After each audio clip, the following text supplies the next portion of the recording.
Hello everyone, welcome to this brand new video by Heramb Chess. And in this particular video, we are going to talk about the concept of chess opposition in much more detail.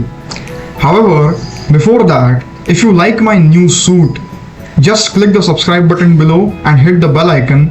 And if you do not like my suit, no worries, still just click the subscribe button and hit the bell icon because I mostly talk about chess. So with that, let's get started with the main content. Okay, so now let's just get started with this amazing concept of opposition. Now, before we go forward with the concept, let me tell you that opposition is not some isolated concept.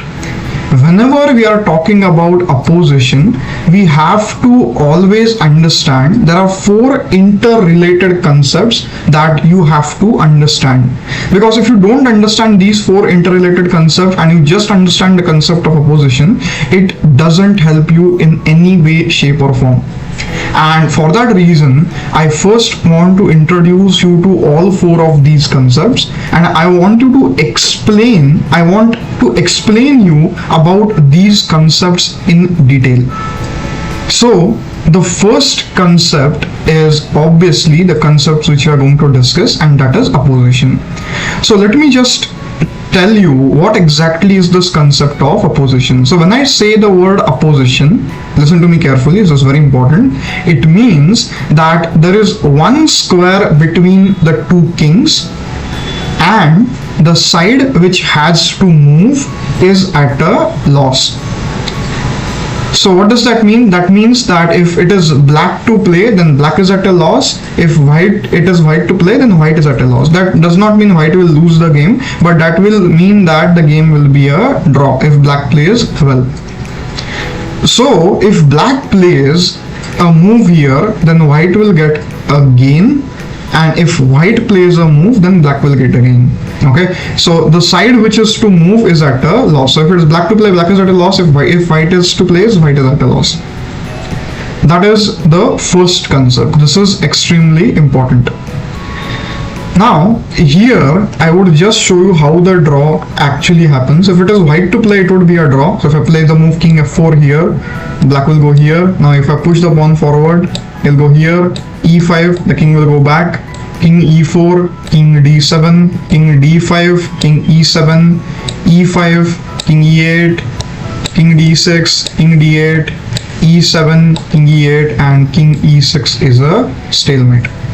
Now I know right now you might not have understood what have I done, but just believe me that if it is white to play in this position, it is going to be a draw provided black plays well.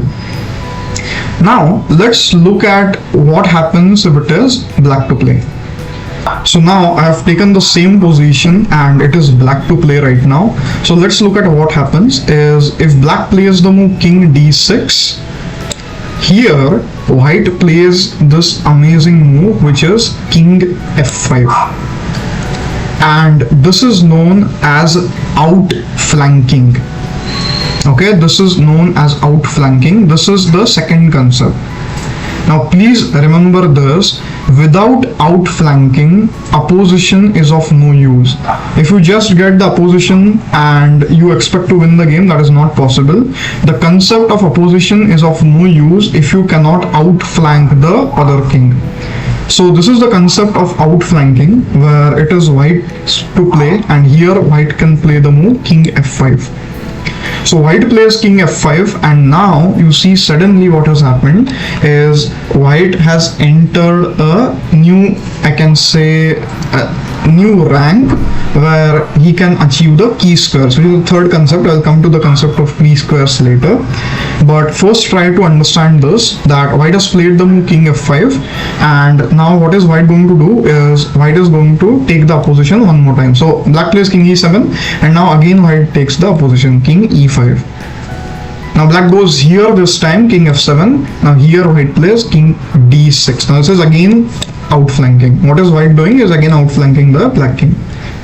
Okay, so black goes here, white pushes the pawn, black goes back, white again pushes the pawn, black again goes here. Now here white plays king e6, again taking the position, and now it is completely winning. Okay, so white will just push the pawn and he will make a queen. So if I quickly recap, why did white win this game? He won this particular game because he used the concept of opposition and he used the concept of outflanking. So because of these two concepts, white was able to win the game and he could convert this king and pawn endgame into a victory. Okay, so that was the two concepts. Now let me show you something more interesting about the concept of outflanking. Okay, so this is another position where it is black to play. So we can say that white has the position. If it is black to play and there is one square between the two kings, we can say white has the position. If it is white to play and there is one square between the two kings, we can say black has the opposition. So in this case, we can say white has the opposition. It is black to play. Think for some time and tell me, is it possible for white to win this game in this position? Just think about it. Well, I hope you have paused the video, because if you have not, I want you to pause the video right now and I want you to think about it seriously. Is it possible for white to win this game if it is black to play? Well, so I assume that you have paused the video and you have thought about the position for some time. So in this particular position, it is black to play. However, because white cannot outflank the black king, that's the reason white cannot win here. For example, if black plays the move king g6, white cannot play king i5 because there is no I file, and that's the reason this is a simple draw.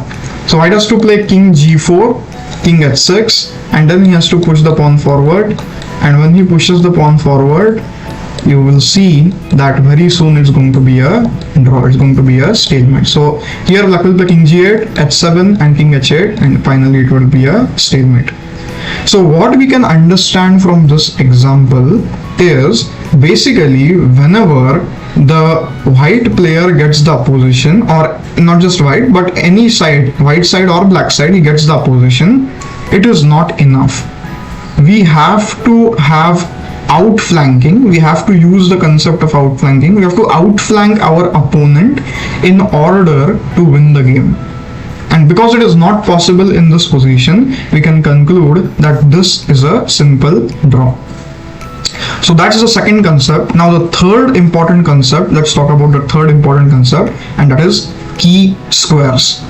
Okay, so let's just come back to the concept of opposition. Right now we see again there is one square between the two kings.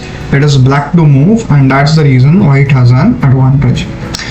So before we go forward, now let me explain you the concept of key squares. So what is the concept of key squares in opposition?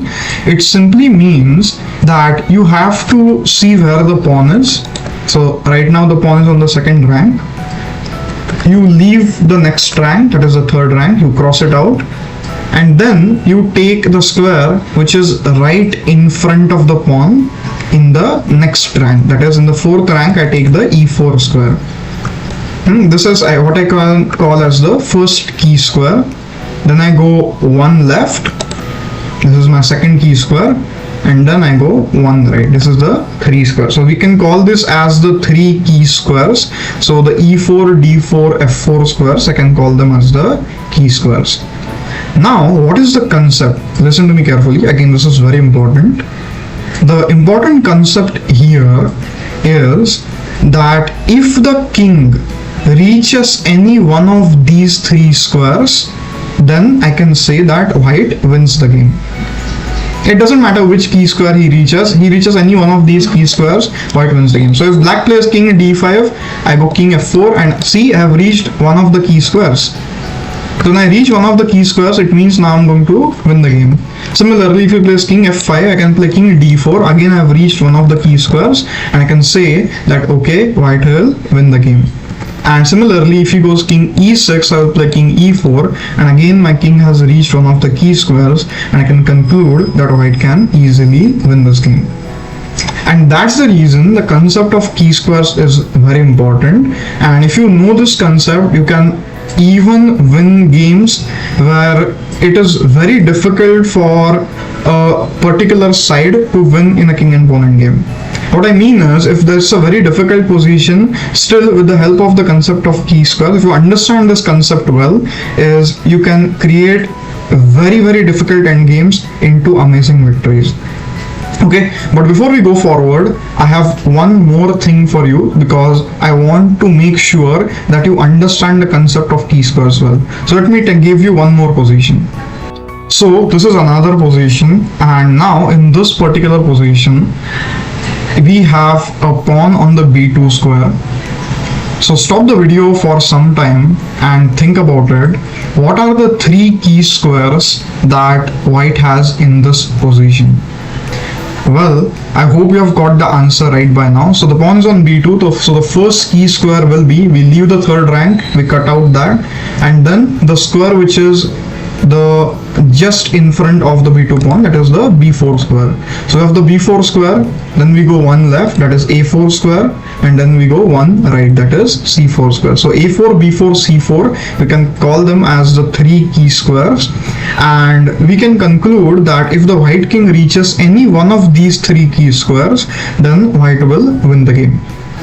Okay, so all white has to do is somehow just get the king to any one of these squares, and once he does that, white easily converts this into a victory. Okay, so I hope you have understood this concept. This is the concept of key squares. Again, very important concept. So just revise all the I will just revise all the three concepts. Number one is opposition, number two is outflanking, and number three is key squares.